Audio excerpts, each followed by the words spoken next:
Welcome, everyone. We're so glad you're here. In this special explainer, brought to you by Revival Waves of Glory Ministries and Bill Vincent, we are diving headfirst into a post-apocalyptic chronicle of the end times.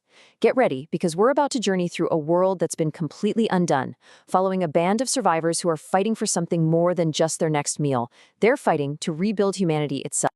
The story doesn't start with a bang. It starts with a sickness, a plague that just ripped across the globe like a wildfire. And it didn't care who you were. It completely overwhelmed hospitals, wiped out supplies, and turned these buzzing, vibrant cities into, well, silent tombs. The source material paints this absolutely chilling picture of the collapse, where you can almost feel the decay in the air, a constant, grim reminder of the billions of lives just snuffed out in the chaos. This is the world our survivors get, a world where everything they knew is just gone. Okay, so let's get into it. We've broken down this whole chronicle into 5 key stages to really understand the journey. We're going to start with the total collapse, then move into the brutal reality of the wasteland. After that, we'll look at the discovery of a so-called safe haven, see the challenge of building a new society from absolute scratch, and finally, watch how they fight for that little glimmer of hope for a new world.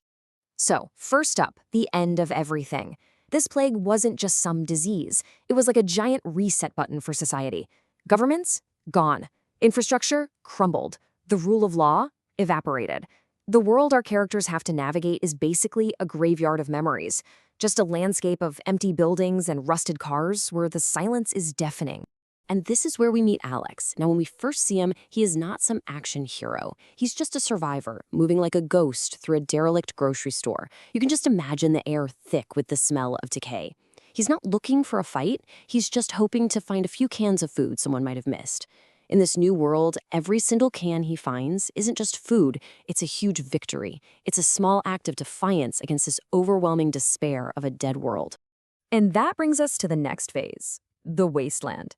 Because after the plague did its work, the world became a totally different kind of dangerous. See, survival wasn't just about avoiding infection anymore. Now, it was about navigating a world where the biggest threat wasn't a virus. It was the other desperate, hardened people who were left.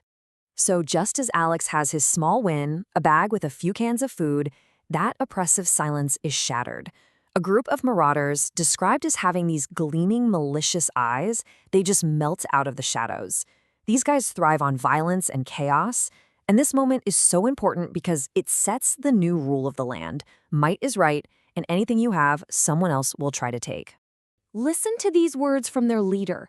It's not just a threat, it's a performance, a show of power. That sneering tone, the fake promise of maybe letting Alex walk away, it just perfectly captures the predatory nature of this new world. And Alex knows it's a lie.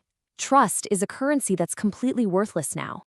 And right here is where we see what Alex is really made of. He's outnumbered, he's outgunned, but he has one advantage: his brain. He doesn't freeze, he lunges, totally catching the leader off guard. And then, he uses his deep knowledge of the city's confusing streets and hidden tunnels to just vanish. It wasn't brute force that saved him. It was his smarts and his resourcefulness. Of course, Alex doesn't stay a lone wolf for long. He finds others: Mark, Sarah, a young girl named Lisa. And they form this fragile little group. And this table, it really shows their first big tests. These aren't just bullet points. The story details the backbreaking work of building a raft, the absolute heart-pounding terror of a night ambush where they have to fight together to survive, and just the profound relief of finding a simple stream with clean water. Every single victory, no matter how small, makes their bond stronger.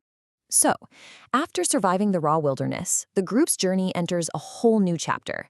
They're not just running from danger anymore. Now they're running towards something, the idea of a future.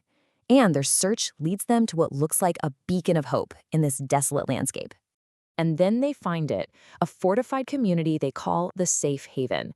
It's got high walls, watchtowers, armed guards. It's a real place. Inside, people are busy. There are gardens, workshops, a real glimpse of the world that was lost. The leader, a man named Marcus, offers them a spot, a purpose, a real chance. For just a moment, it feels like their struggle is finally over. And before we see what happens next, just a quick reminder that for more great content like this, you can always visit revivalwavesofgloryministries.com. But you know how these stories go? This is where things take a very sharp turn. That perfect promise of the safe haven starts to show cracks.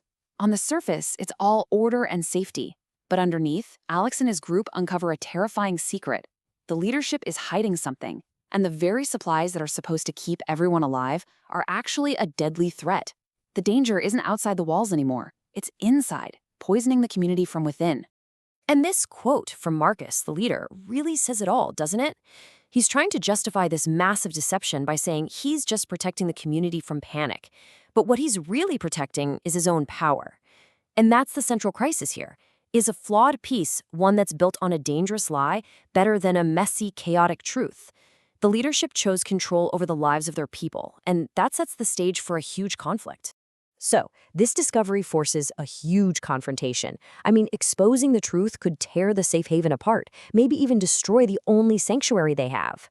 And this brings us to the next massive challenge. Not just surviving, but figuring out how to build a just and open society on a foundation of completely broken trust. But instead of just letting the community implode, Alex and his group take a different path. They don't try to seize power for themselves. They empower the people. They carefully gather all the evidence and present it at a big community meeting. And yeah, the revelation shatters the old power structure. But instead of chaos, they do something truly remarkable. They hold a fair, transparent election. The community chooses new leaders, Sarah and Elena, based on trust they've actually earned. And you can see the results almost immediately. It's tangible. With this new sense of shared purpose, everyone gets to work. They don't just talk about a better future, they literally build it. They reinforce the gates, organize a security team that's actually watching out for everyone, and they start a community garden that becomes this amazing symbol of their shared effort and their hope. They're finally turning from a collection of survivors into a real community. Okay, that brings us to the final act of this chronicle. Just as the community is finding its footing, solidifying its new identity, and really starting to thrive, their strength is put to the ultimate test. The dangers of the wasteland haven't gone anywhere, and a new massive threat appears on the horizon.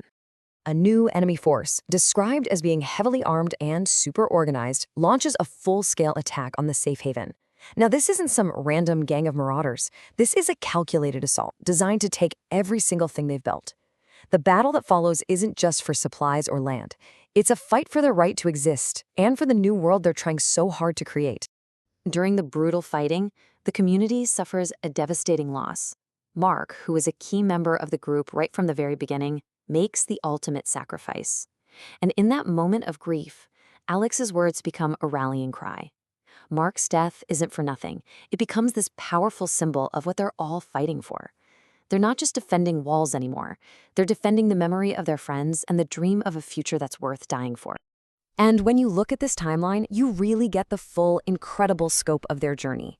I mean, from the ashes of a global pandemic, this small group comes together, they survive the absolute horrors of the wasteland, they confront corruption from the inside, and they rebuild a society on the principles of trust and transparency. Their final, hard-won victory isn't really an endpoint, it's a confirmation of their strength and their incredible resilience. The story wraps up a year later, showing us the fruits of all that labor. The community, now settled in a hidden valley, isn't just getting by, it's thriving. They formed alliances with other groups, they're using new technologies like renewable energy, and they've built a society that honors the sacrifices of the past while looking forward with real optimism. They actually built a home. Well, there you have it. We hope this explainer has given you a really clear and engaging look into this sprawling story of collapse, survival, and ultimately rebirth. It's just a powerful story about how, even after the world ends, humanity's greatest struggle and its greatest strength is found in each other. For more information on a post-apocalyptic chronicle of the end times and to explore more fantastic content from Bill Vincent and Revival Waves of Glory Ministries, be sure to check out their website. We'll leave you with that one last question to chew on. The virus might have ended civilization as they knew it, but maybe the real test was whether the survivors could overcome their own fear and suspicion to build something new and something better in its place. Thank you for listening to the Deep Dive Podcast.